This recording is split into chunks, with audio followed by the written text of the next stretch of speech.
जय मां शेरावाली। भक्तों, आज हम दुर्गा सप्तशती का प्रथम अध्याय सुनेंगे।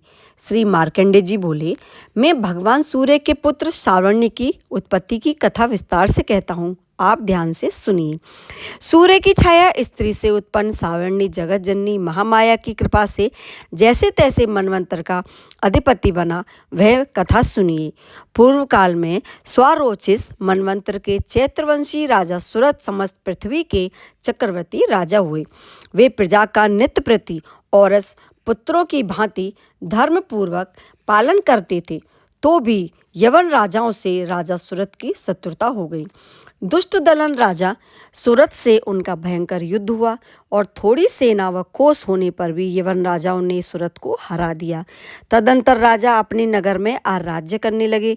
तो भी वह अन्य शत्रुओं ने राजा सुरथ पर चढ़ाई कर दी और नगर में दुराचारी मंत्रियों ने राजा का कोस, सेना तथा समस्त वस्तुएं छीन ली।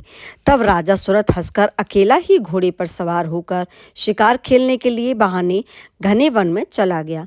वहां महर्षि मेधा का सुंदर आश्रम देखा, जो हिंसक सिंह आदि तथा शिष्यों और मुनियों से सुशोभित था।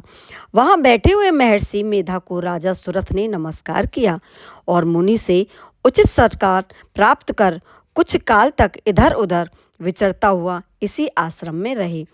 कुछ समय के उपरांत फिर वह अपने राज्य तथा प्रजा के संबंध में चिंता करने लगे कि जिस राज्य को मेरे पूर्वजों ने भली भांति चलाया था और प्रजा का पालन किया था, वह आज मुझसे रहित हो गया है। वे दुष्ट भृत्यगण राज्य का संचालन धर्म नीति के अनुसार कर रहे होंगे या नहीं, और मेरा प्रधान हाथी भी शत्रुओं के वश में हो न जाने क्या क्या कष्ट भोगता होगा। और जो आज्ञाकारी अनुचर नित्य प्रति प्रसन्नता पूर्वक धन और भोजन प्राप्त करते थे, अब उन पर दुष्ट राजाओं के आश्रय में रहकर कष्ट पाते होंगे।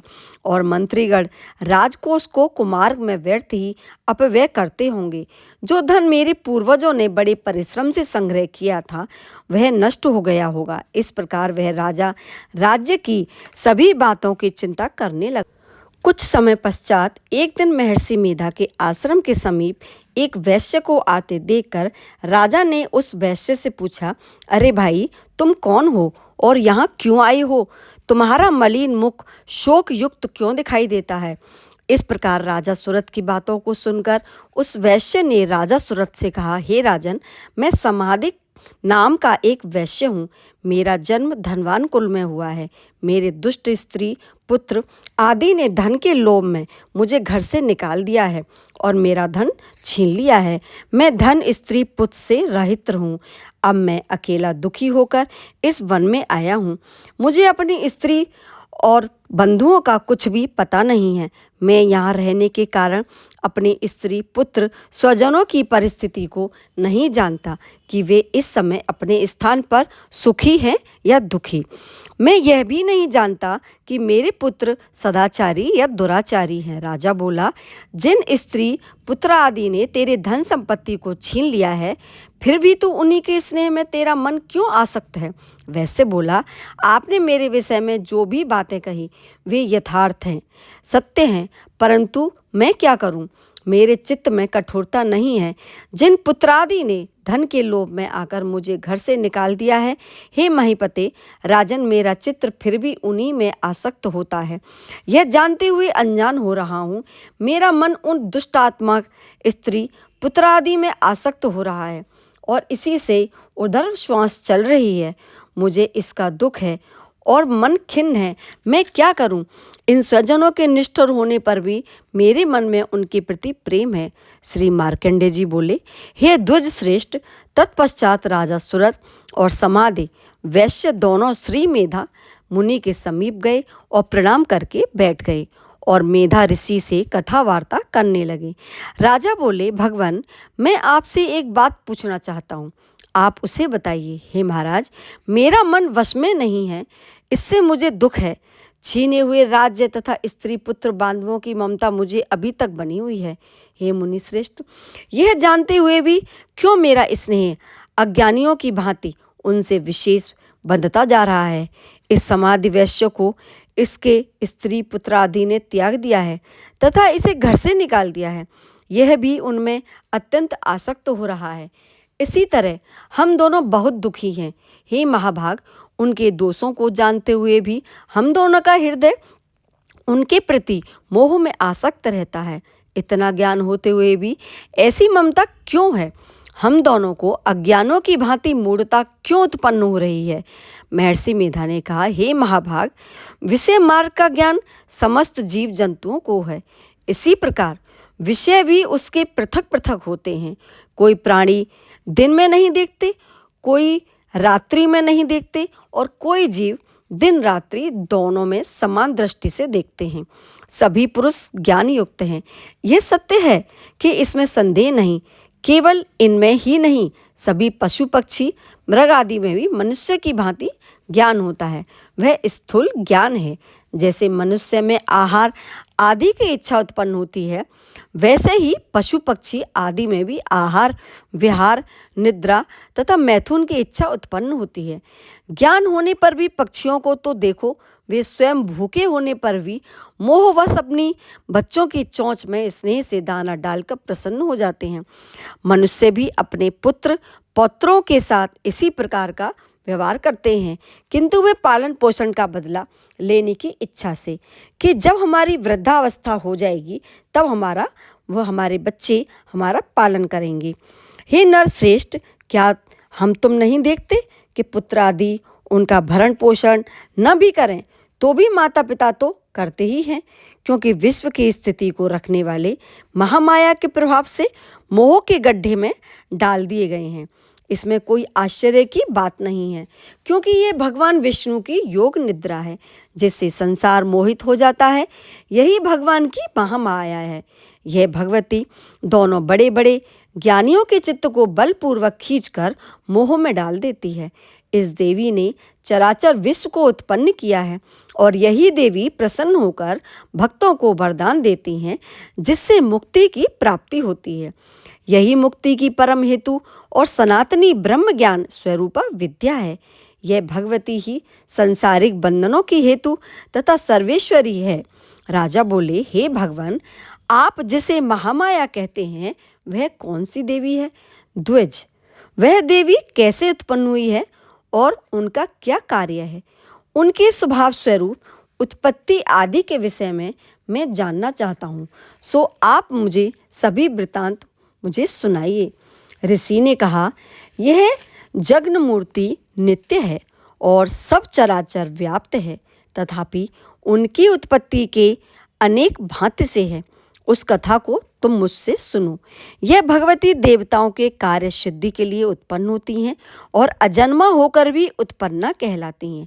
भगवान विष्णु संपूर्ण विश्व के त्याग अंत में जल ही जल करके योग निद्रा में शेष शैया पर शयन कर रहे थे। उस समय विख्यात मधु और कैटभ नाम के दो घोर असुर भगवान विष्णु के कान के मैल से पैदा हो गए। ब्रह्मा जी को मारने को तैयार हुए। ब्रह्मा जी वहीं विष्णु भगवान की नाभि कमल में स्थित थे। उन दोनों भयंकर असुरों को मारने हेतु आते देखकर भगवान विष्णु को सोता हुआ देखकर ब्रह्मा जी योग निद्रा के प्रसन्नार्थ एकाग्र मन से स्तुति करने लगे, ताकि भगवान विष्णु के नेत्रों से भगवती योग माया अपना प्रभाव हटा ले और भगवान जाग पड़े। वह योग माया विश्वेश्वरी जगन माता स्थिति संहार करने वाली भगवान विष्णु की अतुल तेज वाली निद्रा स्वरूपा अनुपम शक्ति है।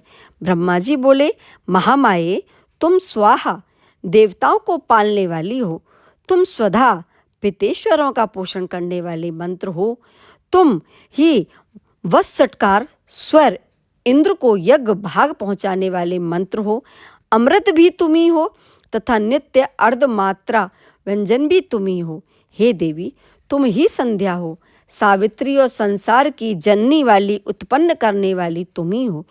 हे मातेश्वरी, आपने ही सारे संसार को धारण करके रखा है तथा इस विश्व को रचने वाली आप ही हो तथा विश्व का पालन और संहार करने वाली आप ही हो। रचना काल में सृष्टि रूप तथा पालन काल में स्थिति स्वरूपा आप ही हो।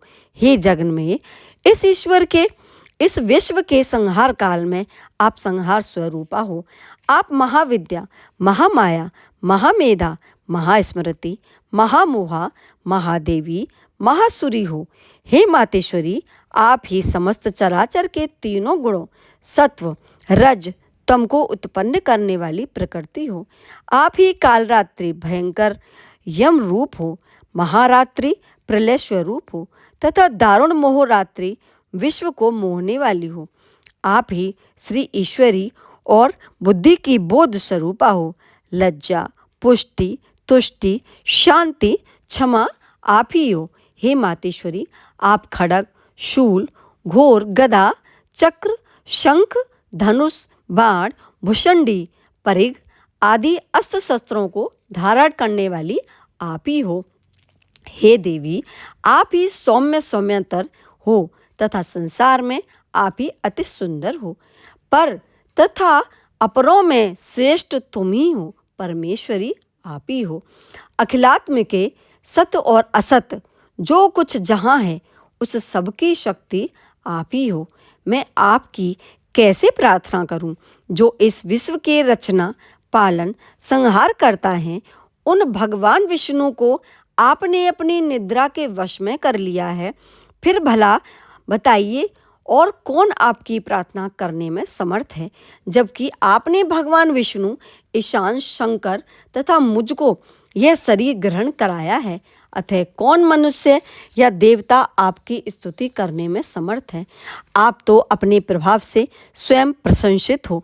मधु और कैटभ के इन महादुष्टों को अब आप मोह लीजिए और जगदीश्वर भगवान विष्णु को जगाइए। इन दोनों महान असुरों का संहार करने के लिए भगवान को बुद्धि दीजिए। ऋषि बोले, इस प्रकार जब ब्रह्मा जी ने मधु और कैटभ असुरों के संहार के लिए भगवान विष्णु को जगाने के लिए तामसी देवी की प्रार्थना की, तो उसी समय भगवान विष्णु के नयन, मुख, नासिका, भुजा, हृदय, वक्षस्थल से निकलकर अव्यक्त अजन्मा योग माया ब्रह्मा जी के सम्मुख उपस्थित हो गई और योग निद्रा से मुक्त होने पर भगवान जनार्दन जाग पड़े।